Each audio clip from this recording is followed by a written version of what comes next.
സിയാറത്ത് വേളയിൽ അങ്ങനെ നമ്മൾ സിയാറത്തിന് വേണ്ടി അവിടെ പോയി നിൽക്കുമ്പോ ഖുർആനിൽ നിന്ന് വല്ലതും ഓതൽ പ്രത്യേകമായ വല്ല പുണ്യവുമുണ്ടോ?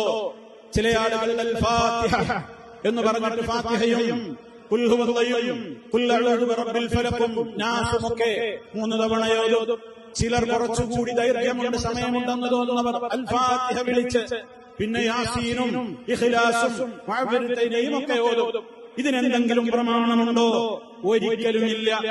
മഖ്ബറയിൽ ഖബർ സിയാറത്തിന്റെ വേളയിൽ അല്ലാഹുവിന്റെ റസൂലിനോട് ആയിഷ ബീവി ചോദിച്ചല്ലോ, ഞാൻ എന്താ അവിടെ പോയി പറയേണ്ടത്? എങ്കിൽ ആ സമയത്ത് മുസ്തഫ പഠിപ്പിച്ചു കൊടുക്കേണ്ടിയിരുന്നു, ആയിഷ നീ പോകുമ്പോ ഫാത്തിഹ ഓതിക്കോ നല്ലതല്ലേ, ഖുൽ ഹുവല്ലാഹു ഓതിക്കോ നല്ലതല്ലേ, യാസീൻ ഓതിക്കോ നല്ലതല്ലേ എന്ന് പറഞ്ഞിട്ടില്ല. മറിച്ച് ഖബർസ്ഥാനികൾ ഖുർആൻ ഓതുന്ന ഇടങ്ങളല്ല, മറിച്ചാണ് കഴിവുകളിലുള്ളത്.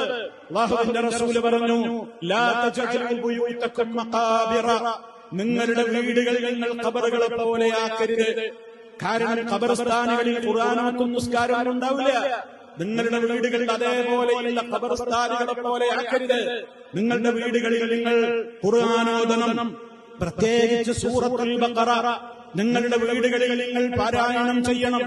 സൂറത്തുൽ ബഖറ പാരായണം ചെയ്യപ്പെടുന്ന വീടുകളിൽ നിന്ന് പിശാച് ഇറങ്ങി ഓടുന്നതാണെന്ന് മുഹമ്മദ് മുസ്തഫ സ്വല്ലല്ലാഹു അലൈഹി വസല്ലം